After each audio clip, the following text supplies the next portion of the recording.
এই মুসলমানেরা জান্নাতের মধ্যে গিয়েও শান্তি পাবে না।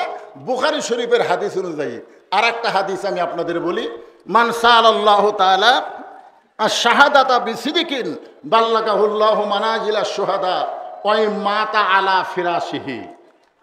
কেউ যদি আল্লাহ রাস্তায় শাহাদতের তামান্না নিয়ে এই কোরআনের দল করে, জোরে কোন কিসের দল করে? কথা বলেন না কেন, কিসের দল করে?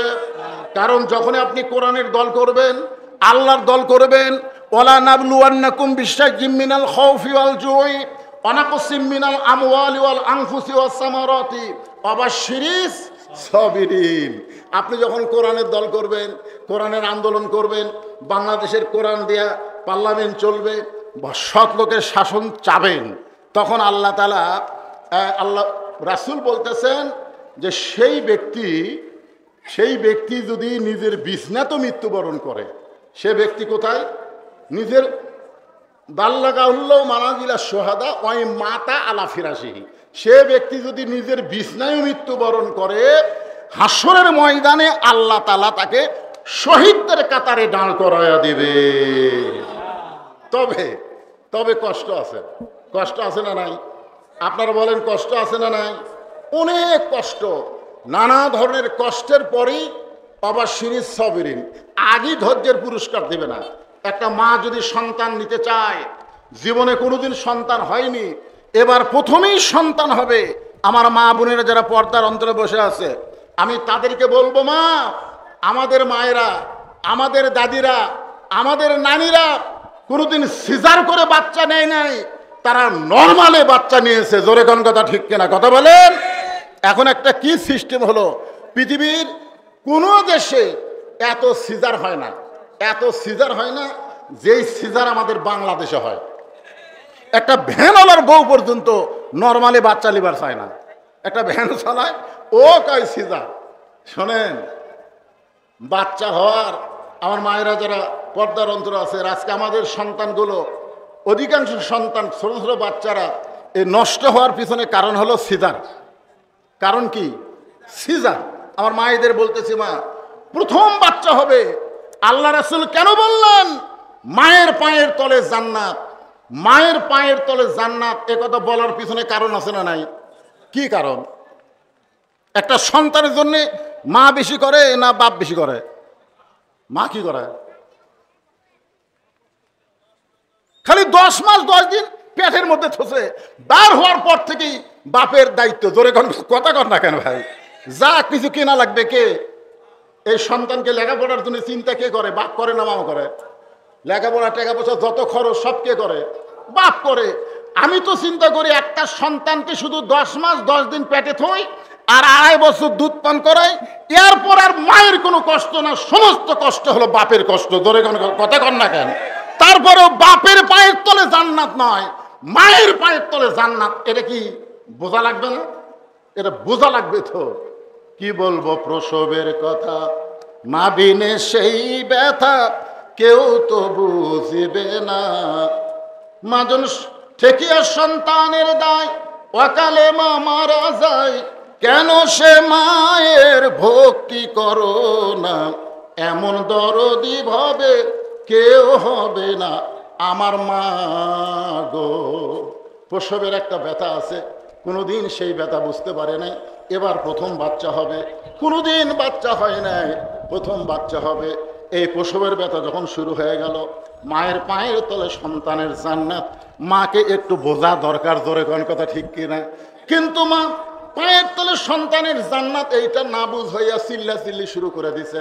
প্রসবের ব্যথা যেই শুরু হয়েছে, মা চিল্লাই বলতেছে, জীবন দেব, বিষ খাবো, গলার দড়ি দেব, এই কষ্ট সহ্য করবার পারি না, এই জীবন আর আমি রাখবো না। এমন সময় দাদি নানি দৌড়ে আসে। দাদি নানি দৌড়ে এসে বলে, তুই কি পাগলি হয়েছিস নাকি? তুই এরকম চিল্লা চিল্লি কেন করতেছিস? তুই একটু ধৈর্য ধর। ইন্নাল্লাহা মা'আস সাবিরিন, ধৈর্যশীলদের সঙ্গে কি আছে? জোরে কান কি আছে? দাদি নানি ধাক্কায় ধাক্কায় ঘরের মধ্যে নিয়ে যায়, বিছনায় শোয়া দেয়া, ঠান্ডা পানির মধ্যে নরম কাপড় চুবড়ায়া চুবড়ায়া মায়ের কপালের উপরে দেয়, আর বলে ধৈর্য ধর। আর ধাইমাকে বলে, আস্তে আস্তে বিসমিল্লাহ কয়ে সন্তানকে টেনে টেনে বের করো। বাজান গো, সন্তান টেনে টেনে বের করতেছে আর মা আর কলিজা টেনে ধরতেছে। মা কষ্টে চিৎকার দিবার চাই, দাদি নানি কপালে সুমাদে বলতেছে চিৎকার দিস না, রাস্তার ধারে বাড়ি, রাস্তা দিয়ে মানুষ যাওয়া আসা করতেছে, তোর চিৎকার শুনলে রাস্তার মানুষ বলবে এই মেয়েটা কেমন রে। বাচ্চা হওয়ার সময় গোটা পাড়া চিৎকার করেছে, জানাইছে ধৈর্য ধর ধৈর্য ধর ধৈর্য ধর, এমন কথা কানে কানে কয়, কপালে চুমা খায় আর ঠান্ডা পানি কপালের উপরে দিয়ে বলে ধৈর্য ধর। মা ধৈর্য ধারণ করেছে, এদিকে দাদি নানি ইশারা দেয় মাকে, বলে টান দে, সন্তানকে টান দে। এক সময় সন্তান জোরে টান মারছে, সন্তান বের হয়ে গেল, কিন্তু মা কষ্টে বেহুশ হয়ে গেছে, মার আর হুঁশ নাই, মার কোনো হুঁশ নাই। চিন্তা করে দেখেন কত কষ্ট করে মা 10 মাস 10 দিন পেটে রাখলো, সেই সন্তান দুনিয়াতে আসলো। আসার পরে সন্তান প্রথম যে কান্না, ওই প্রথম কান্না কিন্তু ম্যা ম্যা মা মা মা বলে কান্নাকারি করেছে। সন্তানকে গোসল করানোর পরে ওই সন্তানকে গোসল করায় যখন মায়ের বুকের উপরে দেয়, মা কিন্তু সন্তানের দেহের পরশে মা হুঁশটা ফিরে পায়। মা হুঁশ ফিরে পাওয়ার সঙ্গে সঙ্গে সন্তানকে আলগা করে হাতে নিয়ে মুখের কাছে নিয়ে এসে চুমা খাবার চায়, মুখে চুমা খায়, বুকে চুমা খায়। দাদি নানি তিরস্কার করে বলে এক লাত্তি দিয়ে ফেলা দে, এ তোরে কষ্ট দিয়ে দুনিয়াতে আইছে, এই কষ্টের যন্ত্রণায় বিষ খাবার চাইলি, গলার দড়ি দিবার চাইলি, কত কিছু না তুই চিৎকার করে বললি, একে আদর না করে কে ফাইলা দে। তখন মা মুচকি মুচকি হাসের বলে দাদি গো, ও নানি, কষ্টের পরে এমন শান্তি এমন সুখ আমি কখনো বুঝতে পারি নাই। এই সন্তানকে বুকে নেওয়ার সঙ্গে সঙ্গে, এই সন্তান আমার বুকে আসার সাথে সাথে আমার প্রসব ব্যথার যত কষ্ট সব আমি ভুলে গিয়েছি। আজকে মতিয়ার রহমান নিজামীকে ফাঁসি দেওয়া হয়েছে, আজকে মুজাহিদকে ফাঁসি দেওয়া হয়েছে, আজকে কামরুজ্জামানকে ফাঁসি দেওয়া হয়েছে, আজকে আল্লাহর কোরআনের পাখিকে অন্যায়ভাবে জেলখানা থেকে বের করে বাদানগো হাসপাতালে হত্যা করা হয়েছে। এই কোরআনের আন্দোলন করতে গিয়ে প্রসব বেদনার মতন কত ব্যথা বাংলাদেশের কোরআনের কর্মীরা পাইছে, তারা ঘরে থাকতে পারে নাই, তারা সব সময় বাইরে থাকছে। এত ব্যথার পরে, এত কষ্টের পরে মা সন্তানকে বুকে পাইলে যেমন সন্তানের ব্যথা ভুলে যায়, আমরা যখন বাংলার জমিনে আল্লাহর কোরআনের সমাজ পাবো, এই নূরে মদিনা মাদ্রাসার জন্যে আপনাদের কাছে কিছু চাওয়ার দরকার পড়বে না। কারণ কোরআন যখন পার্লামেন্টে যাবে, আল্লাহ রাসূল বলেছেন খায়রুকুম মান তাআল্লামাল কোরআন, ওই ব্যক্তি হলো সবচাইতে সম্মানী, সবচাইতে জ্ঞানী, যে আল্লাহর কোরআন শিখেছে এবং অপরকে কোরআনের শিক্ষা দেয়।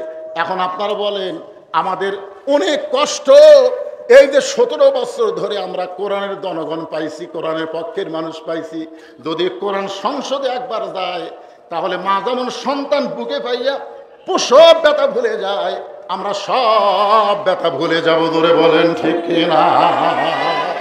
তাহলে আল্লাহর কোরআন আগামী সংসদে আমরা কারা কারা দেখতে চাই? আর একবার 2 হাত তুলে আমার আল্লাহকে দেখায়, লিল্লাহ তাকবীর। সবাই বলেন আল্লাহুম্মা আমিন।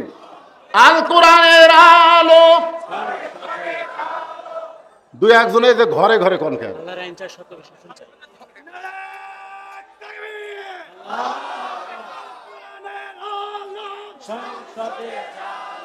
সংসদে চলো, বিপ্লব বিপ্লব, ইসলামী বিপ্লব, আল্লাহু তাকবীর। আজান হচ্ছে, আমার কথাও শেষ। আজান মানে আমার কথাও শেষ। এখন আমরা মাহফিল চলবে, নামাজ হবে, নামাজের পরে অনেক বক্তা আছে বিজ্ঞাপনে। আমাকে বলা হয়েছিল মাগরিব থেকে এসা পর্যন্ত, আমি মাগরিব থেকে এসা পর্যন্ত। আজান, অনেকে মনে করে যে আজান দেওয়া সময় চুপ থাকা, আজান দেওয়ার সময় আজানের কি দেওয়া, উত্তর দেওয়া। তা আমাদের এতগুলো মানুষের মধ্য থেকে একজনই যদি আজানের উত্তর দিয়ে দেয়, আমরা সবাই নামাজি, জোরে গান সবাই কি আজানের উত্তর দেওয়া মানে কি?